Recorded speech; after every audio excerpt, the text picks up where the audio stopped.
Bienvenue sur notre chaîne Sirius Beta. Dans certaines anciennes peintures rupestres, le ciel est vu sans la lune. À une certaine période de la mémoire historique de l'humanité, il n'y avait pas de lune autour de la Terre. Aristote, dans son ouvrage intitulé « Constitution de Pagan », mentionne que certains événements ont eu lieu alors qu'il n'y avait pas de lune dans le ciel. Les Grecs de l'Antiquité appelaient les personnes qui vivaient dans des temps très anciens les prosélènes. Ce mot signifie, comme vous savez, avant Séléné. Séléné est le nom de la déesse de la lune. Plutarque, dans son ouvrage Les questions romaines, mentionne les peuples prélunaires ou bien les personnes qui vivaient avant la lune. L'article de Immanuel Velikovsky intitulé « Un monde sans lune » est très intéressant. Velikovsky a noté que dans les inscriptions assyriennes Sargon II, il y a des enregistrements de mondes sans la lune. Velikovsky écrit également qu'il existe des expressions dans la Bible sur les périodes avant l'existence de la lune.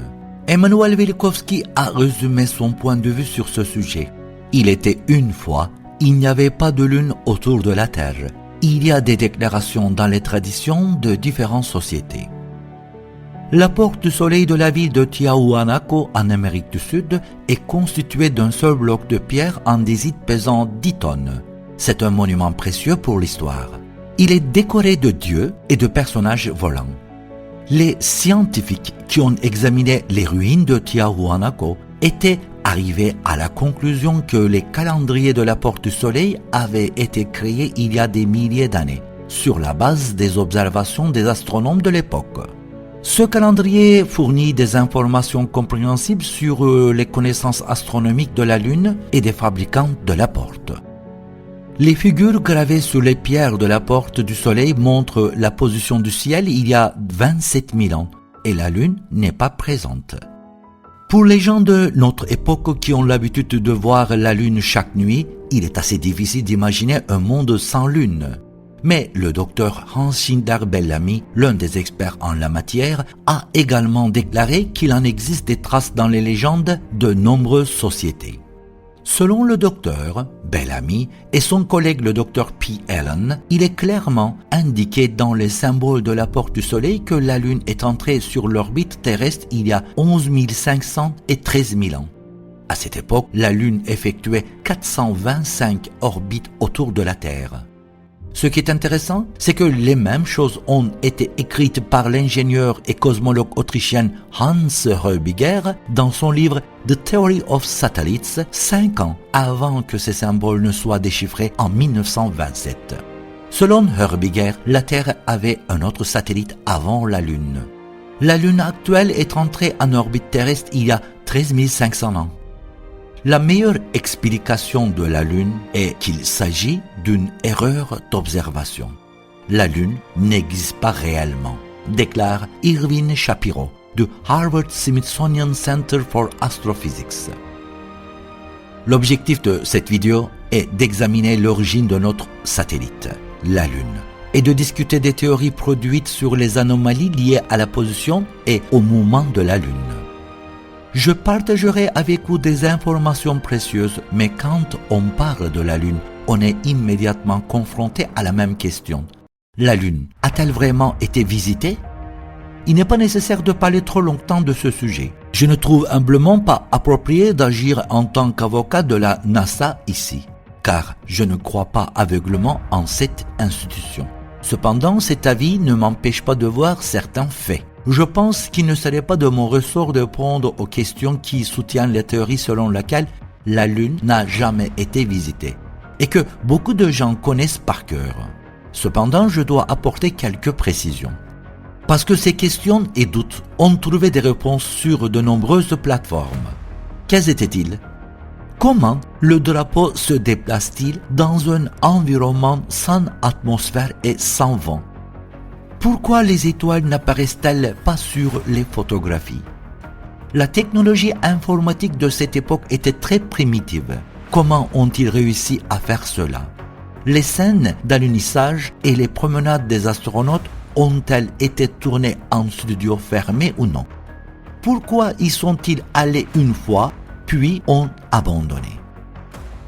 Les vaisseaux spatiaux et les astronautes ne peuvent jamais traverser la ceinture de Van Allen. Et de nombreuses autres questions, ainsi que de nombreuses réponses à des opinions religieuses telles que la Terre est à l'intérieur d'un dôme céleste. Nous ne pouvons pas la traverser. Ou la Terre est plate. Ceux qui cherchent des réponses à ces questions ne peuvent trouver des informations et des explications satisfaisantes en cherchant sur Internet. Parmi les nombreux éléments de preuve à l'appui de mon propos, 3 sont inestimables. Tout d'abord, les rétroréflecteurs de télémétrie laser sont toujours là. C'étaient les miroirs qui étaient autrefois utilisés comme cible pour les lasers terrestres dans le cadre du programme Apollo de la NASA d'expérience de mesure laser individuelle. De plus, la Russie a ses propres rétroréflecteurs. Dans les termes les plus élémentaires, le temps qu'il a fallu aux faisceaux laser envoyés de la Terre pour frapper les rétroréflecteurs, là-bas et avancé, a été mesuré. Grâce à cette expérience, on s'est rendu compte que la Lune s'éloigne de la Terre en moyenne de 3,8 cm chaque année. Les résultats de cette expérience n'ont pu être trouvés qu'avec des réflecteurs placés à la surface de la Lune. Deuxièmement, il est nécessaire de bien connaître cette période. Les États-Unis et l'Union des républiques socialistes soviétiques étaient dans une grande compétition. Si un mensonge était découvert, les Russes seraient sans aucun doute les premiers à intervenir. De plus, ils étaient les seuls à disposer de l'équipement et des connaissances nécessaires pour le faire. Ils auraient immédiatement déshonoré l'Amérique dans le monde entier, mais ils ne l'ont pas fait. Ils n'ont même jamais essayé. Parce que plus de 400 000 personnes ont travaillé dans les travaux de la NASA. Sans aucun doute, de nombreux agents russes étaient également là. La moindre négligence révélait tout. Troisièmement, en 2008, les Japonais ont envoyé un véhicule appelé Selene en orbite lunaire. Avec cet outil, ils ont scanné la surface de la Lune et en ont créé une vue en 3 dimensions.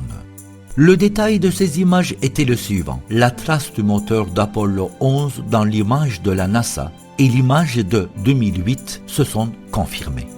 S'il y en a encore qui disent « Non, nous ne sommes pas convaincus par ceci et nous croyons que nous n'y sommes pas allés », et je n'ai rien à dire. Parce que j'ai aussi été en conflit avec ce sujet pendant des années. Cependant, si vous êtes intéressé par les questions du don du ciel ou bien terre plate, cette vidéo risque de ne pas être très intéressante pour vous. Je vous dis de ne pas perdre votre temps. Alors, commençons la vidéo. Quelle est la théorie sur l'origine de la Lune que la science croit actuellement mais ne peut pas prouver à 100%? C'est la théorie du grand impact, proposée pour la première fois lors d'une conférence internationale en 1974. Une planète nommée Theia s'écrase dans notre monde. Theia est le nom du titan qui a donné naissance à Séléné, la déesse de la Lune dans la mythologie grecque. Quoi qu'il en soit, revenons à la théorie. Notre planète a connu une très grosse collision. Cette collision s'est produite il y a 4,5 milliards d'années, alors que la Terre était encore en phase de formation. Les échantillons de roches apportés de la Lune ont le même âge que ceux de la Terre.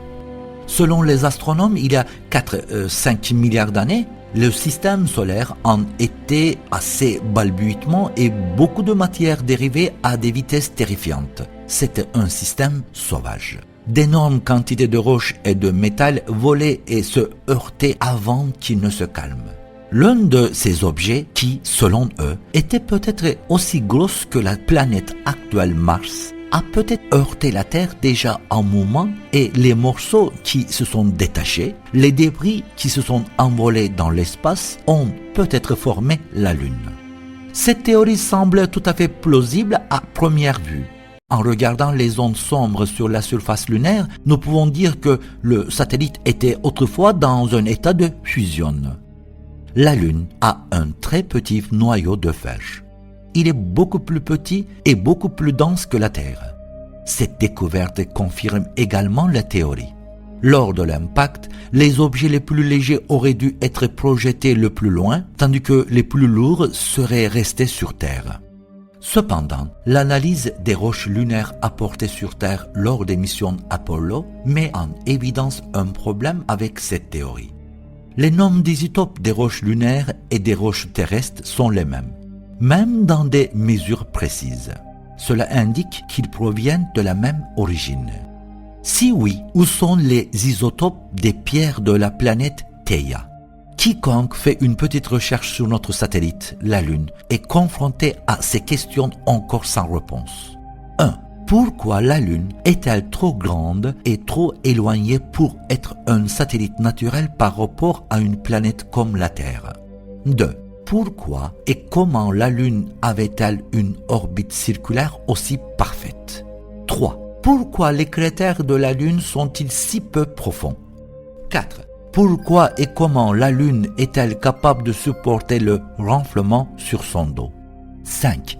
Pourquoi certaines roches lunaires sont-elles plus anciennes que la Terre et même plus anciennes que notre système solaire?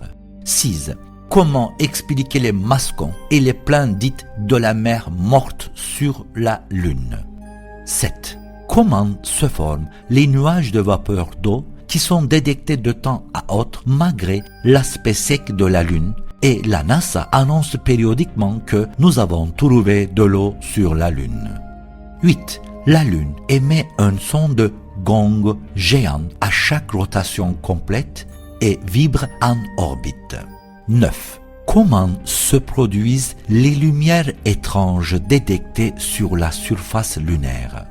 Avant le début des missions lunaires, des scientifiques comme Isaac Asimov disaient qu'en termes de problèmes cosmiques, un satellite comme la Lune ne devrait pas orbiter autour d'une planète comme la Terre, qui n'est pas très grande. La Lune est très grande par rapport à la planète autour de laquelle elle orbite, environ un quart de la taille de la Terre. Après la Lune, la plus grande satellite par planète est celle de Jupiter, Ganymède. Elle n'est qu'à 1/20 de Jupiter.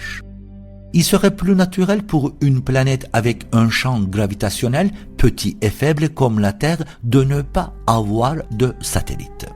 Presque tous les satellites du système solaire tournent dans le plan équatorial de la planète à laquelle elles sont attachées. Mais la Lune tourne dans le plan de l'orbite terrestre autour du Soleil. Le renflement mystérieux à l'arrière de la Lune. Il y a quelque chose d'étrange dans la forme sphérique de la Lune par rapport aux autres satellites. Tous les satellites ne sont peut-être pas des sphères parfaites, mais aucune n'a une bosse formelle sur le dos comme la Lune. Ce que cette projection de la Lune sur la face arrière invisible de la Lune n'a pas été expliqué jusqu'à présent. Au début, on pensait qu'elle était causée par la marée, mais il est vite devenu clair que cette théorie ne pouvait pas être valide. Cette bosse est à l'arrière de la Lune, pas du côté qui nous fait face. Et voilà une autre question. D'où vient la Lune?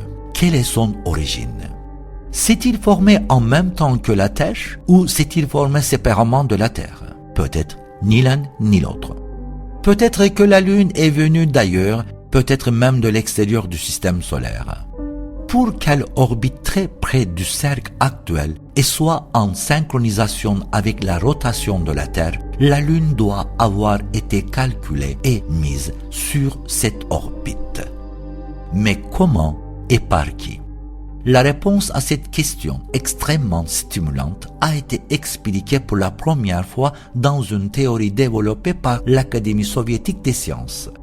Le texte de cette théorie a été publié pour la première fois dans le célèbre magazine Planète.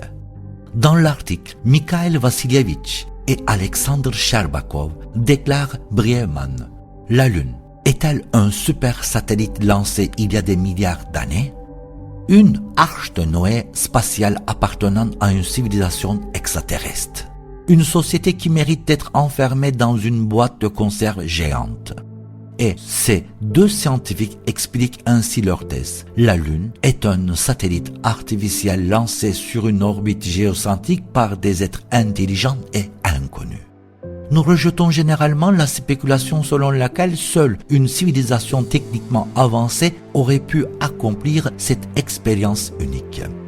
Cependant, si la Lune est l'œuvre d'êtres intelligents et a été lancée comme un satellite, elle doit être creuse. Nous avons très probablement affaire à un vaisseau cosmique. Il est possible que ce navire soit équipé de carburants propulseurs, de matériaux de réparation, d'outils de navigation, de dispositifs d'observation et de toutes sortes de machines et de mécanismes pour pouvoir parcourir de milliards de kilomètres. Sans aucun doute, la coque d'un tel navire devrait être résistante aux impacts de météorites et aux chutes et hausses de température extrêmes. Un tel corps devrait très probablement aussi être double. L'un devrait être le corps principal de 30 km d'épaisseur et l'autre coque extérieure de 4 km d'épaisseur. Selon nous, la Lune, qui a un diamètre de 3476 km, est creuse mais elle n'est pas vide. Il pourrait être équipé de divers matériaux et équipements. Selon les calculs du scientifique russe, le professeur Stankovic, en cas de collision frontale avec la Lune, un météore de diamètre plus ou moins grande descend à une profondeur de 4 ou 5 fois son diamètre. Mais le point étonnant est le suivant. Quel que soit le diamètre et la vitesse des météorites qui atteignent la Lune, les cratères qui en sont les traces ont une profondeur inexplicablement modeste de seulement 2 à 3 km. Les grandes fosses ont très peu de profondeur. Leurs fonds sont même complexes et ont la forme de la surface lunaire. N'est-ce pas extrêmement étrange? Rappelons maintenant les propriétés chimiques des roches lunaires.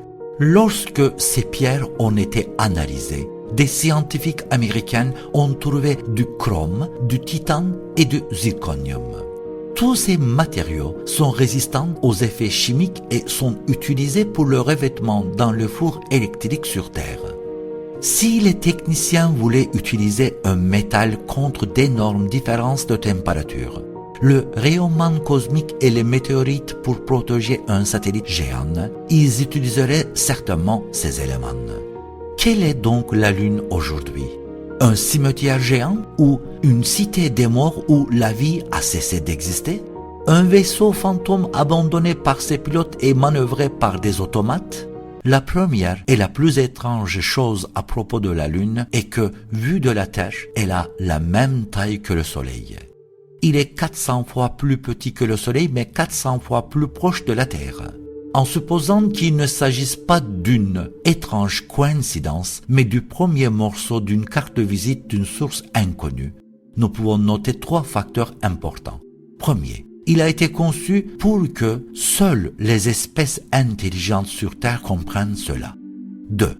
Puisque la Lune ne se comporte ainsi que pendant cette période de temps, elle est donc conçue pour être remarquée pendant un tel créneau horaire. Et nous sommes à ce moment précis. 3. Il est apparemment destiné aux créatures à 10 doigts. Parce que la relation entre la Lune et le Soleil n'est exprimée que par un nombre rond en base 10. L'histoire a commencé à être enregistrée vers 3100 avant Jésus, lorsque l'Égypte ancienne s'est unie en un seul royaume. À peu près à la même époque, les Sumériens construisaient des grandes villes et pratiquaient des métiers complexes tels que la métallurgie et la production de verre. Dans la vallée de l'Indus, en Inde, les civilisations Harappa et Mohenjo-Daro ont également commencé à construire de grandes villes et des structures mégalithiques telles que Newgrange, Maes, Hove et Broadgarring ont commencé à être construites dans les îles britanniques. N'est-il pas étrange qu'au même moment dans le monde, l'humanité passe à la vitesse supérieure et se dirige vers la civilisation? C'est plus qu'étrange. Attendez, nous avons récemment reçu des informations qui éveillent encore plus nos soupçons. En 2004, un article a été publié qui corrigeait les dates des premières civilisations amérindiennes. Il a déclaré que, sur la base des preuves actuelles, les civilisations des Amériques peuvent être retracées jusqu'à l'émergence soudaine d'une civilisation avancée au Pérou vers 3000 ans avant Jésus. Cette culture qui a émergé de nulle part est la civilisation en Amérique où la prise de décision centrale, la religion formelle, la hiérarchie sociale et la première économie basée sur l'agriculture et la pêche. On voit clairement qu'une puissance inconnue, humaine, est apparue dans de nombreuses parties du monde en même temps et a partagé des informations qui contribueraient grandement au progrès de l'humanité. Ce sujet mérite d'être approfondi. La Lune multipliée par la Terre divisée par 100 égale le Soleil. Cela signifie que si nous multiplions la circonférence de la Lune par la circonférence de la Terre, nous obtenons 436 699 140 km. Si nous divisons ce nombre par 100, nous obtenons 436 699 km, soit la circonférence du Soleil. Avec une précision de 99,9%. Comme c'est étrange! L'astronome amateur américain George Leonard, qui croyait qu'il existait une très haute civilisation vivant sur la surface de la Lune et que cette civilisation poursuivait ses activités dans les zones minières et de construction à la surface de la Lune, a commencé ses études sur la Lune avec ses propres observations. Plus tard, il a comparé les observations faites avant lui les unes avec les autres. Enfin, lorsqu'il a pu examiner certains des documents secrets détenus par la NASA, de nombreuses questions se sont posées dans son esprit. Lorsque George Leonard a adressé ces questions au Dr Samuel Whitcomb, qui avait auparavant travaillé à la NASA, il a reçu les réponses suivantes. Vous n'êtes pas le premier à voir des choses aussi intéressantes sur la Lune. Ces choses n'ont pas encore été décrites. Quelqu'un doit les publier dans un livre. Oui, il y a des preuves de ce que vous m'avez dit. Nous pensons qu'il existe une race intelligente sur la Lune. Ceci ne provient probablement même pas de notre système solaire. Une nuit, j'ai observé une lumière étrange dans le cratère d'Aristarchus pendant 2 heures. Et après, qu'elle se soit éteinte et est disparue. Une série d'autres lumières sont apparues dans le cratère de Platon. Pouvez-vous imaginer l'intensité d'une lumière visible à travers un télescope depuis la Terre? Il y a aussi des changements qui se produisent jour après jour dans certaines parties de la Lune. De vrais changements. Ne vous attendez pas à ce que je vous en dise plus. Vous pouvez librement les écrire vous-même. George Leonard, tu ne peux pas me donner un petit indice, Dr Samuel Whitcomb? Ces changements se produisent à la fois sur la face de la Lune vue de la Terre et sur la face arrière, mais surtout sur la face arrière. Après avoir entendu ces déclarations d'un ancien responsable de la NASA, George Leonard a accéléré son travail. Ce sont les faits incroyables qu'il a découverts. Oui, mes chers abonnés, nous terminons ici la première partie. Vous pourrez visionner la seconde partie très prochainement. Dans la deuxième partie, vous trouverez des découvertes incroyables sur la Lune, des opinions sur la Lune par des sources religieuses et d'autres secrets. À bientôt.